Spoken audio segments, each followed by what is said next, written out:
Bonjour, aujourd'hui j'aimerais te parler d'une question qui a été beaucoup débattue à l'époque des pères de l'Église, qui aujourd'hui l'est peut-être un peu moins, mais qu'il est à mon avis important de se poser, car cela a des répercussions très concrètes dans notre vie. Et c'est un point, tu le verras, qu'il est assez central. Cette question, elle est toute simple. La sexualité est-elle une conséquence de la chute ? En fonction de notre réponse, notre rapport à la sexualité et à la façon dont on l'envisage sera complètement différent. Alors, voyons tout d'abord à quel niveau se situe le débat. Certains pères ont pu considérer que la sexualité était une conséquence de la chute, c'est-à-dire qu'à l'origine, Dieu n'avait pas créé les êtres humains en leur permettant de se reproduire comme c'est le cas actuellement. Cela ne veut pas dire qu'ils n'avaient pas des moyens de reproduction, mais c'était des moyens de reproduction non sexuels. Et c'est seulement après la chute que la sexualité telle qu'on la connaît aujourd'hui s'est développée, ou plus exactement, a commencé à exister. Tu comprends bien qu'avec un tel point de vue, on a plutôt une vision négative de la sexualité, puisque cela veut dire que c'est une conséquence de la chute et qu'elle n'était pas prévue originellement par Dieu, même si, bien sûr, lui avait pu anticiper la chute. On peut quand même dire que ça ne fait pas partie de son plan originel. Cependant, je pense que cette vision de la sexualité ne correspond pas à ce que la Bible enseigne. Et j'aimerais t'exposer les deux éléments qui m'amènent à cette conclusion. Le premier, tout d'abord, se trouve dans le récit de la Genèse. On voit que le mariage et l'union entre l'homme et la femme, qui découle de ce mariage, sont institués avant la chute, puisqu'ils sont institués en Genèse 2, versets, on peut dire 22 ou 23 à 24. L'Éternel Dieu forma une femme de la côte qu'il avait prise de l'homme, et il la mena vers l'homme. Et l'homme dit, « Voici cette fois celle qui est os de mes os et chair de ma chair. On l'appellera femme parce qu'elle a été prise de l'homme. C'est pourquoi l'homme quittera son père et sa mère et s'attachera à sa femme, et ils deviendront une seule chair. » Et donc là, tu vois à la fois le mariage, l'union de l'homme et la femme, et l'acte sexuel, qui est mentionné avec le fait de devenir une seule chair. Alors ce verset est extrêmement important, j'en ai déjà parlé dans ma vidéo concernant le mariage chrétien, j'aurai certainement l'occasion d'en reparler lorsque je reviendrai sur les questions éthiques, mais ici ce que j'aimerais simplement souligner, c'est que ce commandement de Dieu précède la chute, puisqu'ensuite le récit de la chute nous est raconté au chapitre suivant, au chapitre 3. Et le deuxième point qui m'amène aussi à cette conclusion, c'est lorsque Dieu évoque les conséquences de la chute.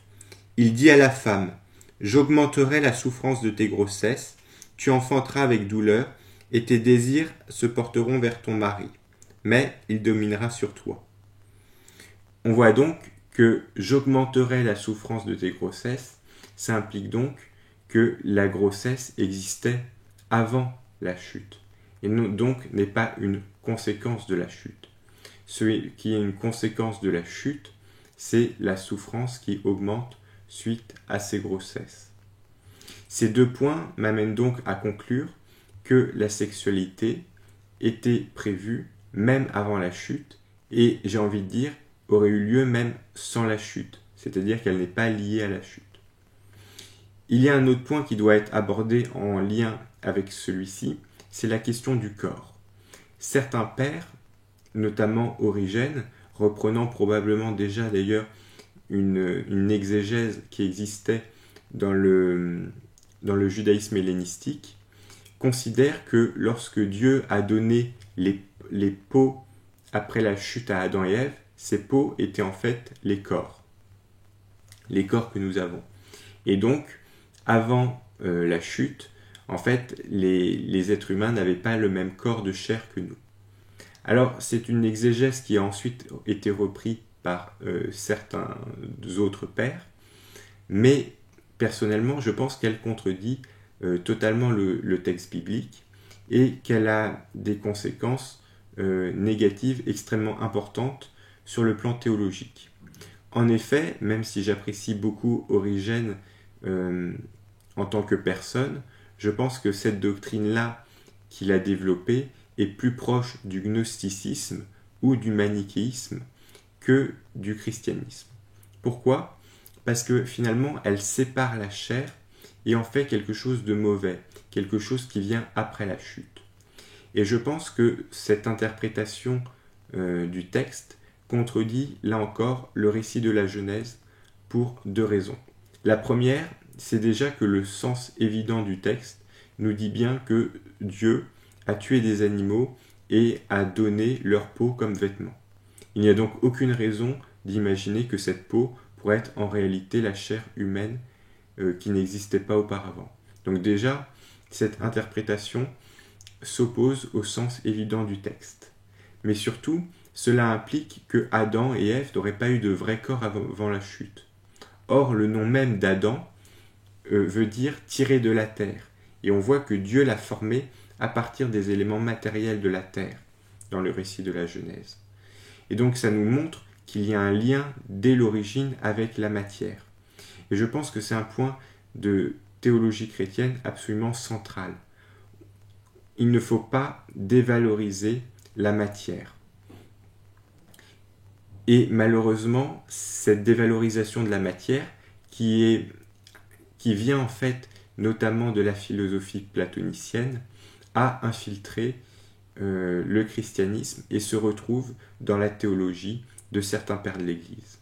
Et je pense que cette dévalorisation de la matière, qui est liée à une mauvaise vision du corps et de la sexualité, a eu de très graves conséquences tout au long de l'histoire, puisque c'est notamment ce qui a conduit l'Église à dévaloriser le mariage et la sexualité, car bien entendu, quand je parle de sexualité, je ne parle pas d'une sexualité débridée, je parle d'une sexualité vécue dans le cadre fixé par Dieu, cadre que j'ai eu l'occasion de développer dans d'autres vidéos. Mais quoi qu'il en soit, lorsque la sexualité est vécue au sein de ce cadre, c'est une bonne chose et il est extrêmement dangereux que l'Église dise le contraire. D'une part, parce que déclarer mauvais ce que Dieu a déclaré bon est un péché en soi, et d'autre part, tomber dans un excès ouvre la voie à l'excès inverse.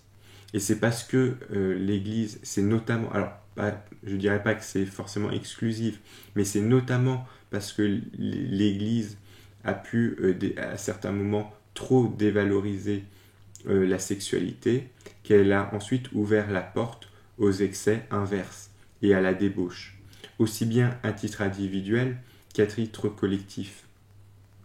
À titre individuel, parce que des fois, on peut, en quelque sorte, souvent le dénigrement de la sexualité peut aller de pair avec une débauche, je dirais, pratique dans notre comportement, et d'autre part, elle peut aussi conduire à un rejet de la morale biblique.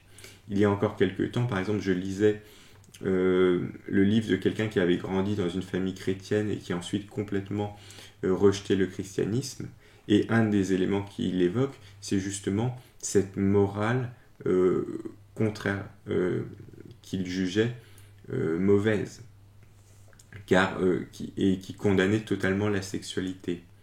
Et effectivement, en tombant dans un excès, on ouvre la voie aux excès inverses. C'est bien pour cela qu'il est extrêmement important de s'en tenir à la révélation biblique, à ce que Dieu nous révèle dans les Écritures, et ne pas vouloir aller à droite ou à gauche. En conclusion, pour résumer brièvement les deux points que je voulais aborder dans cette vidéo, je dirais que la sexualité n'est pas une conséquence de la chute, elle est prévue dès l'origine par Dieu, et c'est une bonne chose lorsqu'elle est vécue, bien sûr, au sein du cadre fixé par Dieu. Et le deuxième point, c'est que plus généralement, nous avons dès l'origine été créés avec un corps matériel. Ce corps sera ensuite glorifié après la résurrection, mais dès maintenant, nous sommes appelés à amorcer la vie éternelle, qui est déjà un état qui commence sur cette terre, avec ce corps de chair. Et c'est pour ça qu'il faut rejeter toutes les formes de théologie qui en viennent à mépriser le corps. C'est un point que je développerai ultérieurement, notamment lorsque je parlerai par exemple de notre rapport à l'alimentation et à toutes ces questions qui concernent l'entretien de notre corps. En attendant, je te dis à bientôt pour de prochaines vidéos.